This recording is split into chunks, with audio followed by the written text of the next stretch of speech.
What's up les gens, c'est Pintos et aujourd'hui on se retrouve pour une nouvelle vidéo et aujourd'hui c'est une vidéo Senseiya Awakening et ce n'est pas une vidéo invocation ou une vidéo random letter face à Itsu, non c'est une petite vidéo astuce pour faire un niveau de Senseiya.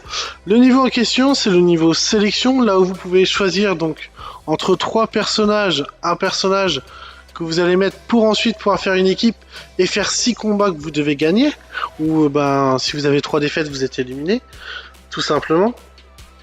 Donc moi je vais vous donner une composition d'équipe qui gagne, on va dire, dans 90% des cas. Mais c'est une très bonne composition d'équipe. Donc on va commencer tout simplement par, il faut un healer. Il faut un healer, ça va venir dépanner votre équipe.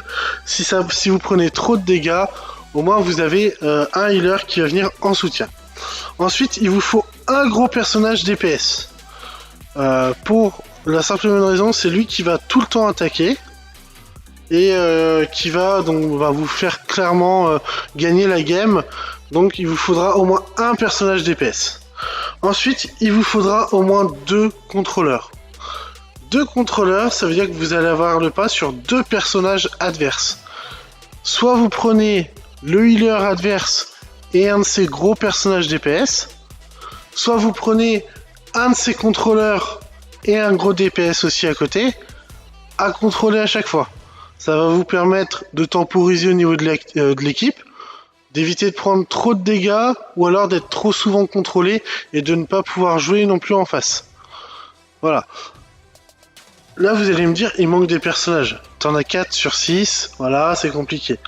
Parce qu'après il y a des variantes. Soit vous pouvez donc la jouer à 2 contrôleurs, 2 DPS, 1 healer, et après il y a un autre personnage, mais lui j'en parlerai plus spécifiquement après. Ou alors vous pouvez jouer à 3 contrôleurs, 1 DPS, 1 healer. Quand vous prenez à 3 contrôleurs, c'est vrai que les combats vont être plus longs, parce que le but c'est juste de prendre 3 personnages adverses et de les empêcher de jouer à chaque fois, comme ça il n'y a plus que 3 personnages adverses qui vont jouer sur le tour. Et du coup il n'y a que votre DPS qui va réellement mettre des gros dégâts pour pouvoir tuer les personnages. Ou alors 2 contrôleurs et 2 DPS, là on est, on va dire, sur une équipe un peu plus équilibrée. Vous allez pouvoir contrôler en face et vous allez pouvoir en même temps achever assez rapidement l'équipe adverse. Comme je vous ai dit, il manque un personnage dans ma composition. Vous avez le droit à 6 personnages, donc il faut 6 personnages. Le premier personnage, vous le voyez là sur mon écran, ou vous le voyez même sur le combat que je vous affichais, c'est Kiki. Kiki tombe très régulièrement dans le choix des personnages, donc toujours prendre Kiki. Après, si vous n'avez pas Kiki, une June, ça peut aussi dépanner. Ou alors autrement, là ça devient plus compliqué. Soit vous passez sur un 4ème contrôleur, et là vraiment bon, vous allez avoir une team qui va bien contenir l'équipe adverse, mais qui derrière ne fera aucun DPS. Ou alors vous rajoutez un 3ème DPS si vous êtes assez sûr de votre équipe. Mais dans ce cas-là, il faut quand même avoir une bonne healeuse derrière. Donc voilà, moi c'est une compo que je vous propose, c'est une compo qui, moi dans mon cas, fonctionne très souvent. J'arrive facilement au 5ème voire 6ème combat sans grande difficulté. Là où vous allez peut-être avoir plus de difficultés, c'est quand vous allez avoir un joueur qui a soit des contrôleurs plus rapides que les vôtres, et dans ce cas-là, ça peut devenir compliqué. Soit avoir des gros DPS style Milo Rework Armure, et si vous galérez à le contrôler, c'est compliqué. Dans les contrôleurs que je peux vous conseiller de prendre, et même il y en a certains, c'est une priorité si vous voulez faire ça, c'est pas compliqué. Les contrôleurs qui n'ont pas 100% de chance de contrôler l'ennemi, déjà ça devient plus compliqué. Du style Misty, Camus, c'est pas les meilleurs. Bon, Camus au bout d'un moment ça devient du 100%. Donc bon, lui on va dire il est entre les deux. Mais par exemple Misty, son taunt, il proc pas tout le temps.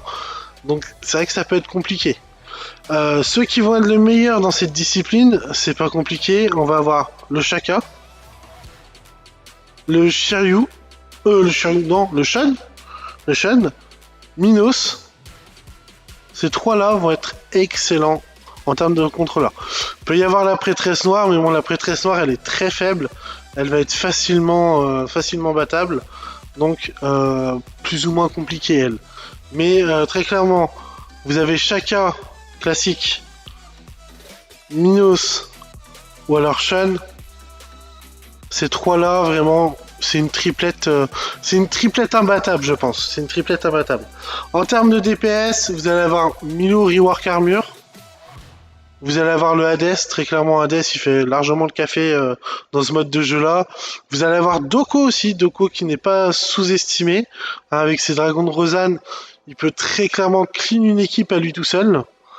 Autrement, en autre fort DPS, vous allez avoir Iki du Phoenix aussi, qui va être très intéressant. Vous pouvez aussi avoir le Seiya God Close, mais le Seiya God Close, le problème, c'est que bon, il a son tour où il n'attaque pas, donc là, ça peut être très handicapant. Donc Seiya God Close, oui, mais non, je conseille pas. En termes de healeuse, ben, de toute façon, il y en a vraiment que deux, la Marine, la Pandore. Pandore en priorité. Si son effet proc, très clairement, vous êtes pratiquement intuable. Donc ça peut être très intéressant.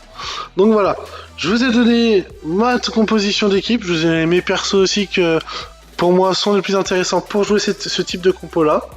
Vous pouvez tester la compo et dites-moi dans les commentaires si oui ou non pour vous ça fonctionne très bien. On n'oublie pas de s'abonner à la chaîne YouTube bien entendu et de mettre un petit pouce bleu sur la vidéo, ça fait toujours plaisir. C'est un plaisant plaisir d'avoir des pouces bleus. Et puis ben moi je vous dis à la prochaine pour une nouvelle vidéo, c'était Pintos, sayonara les gars.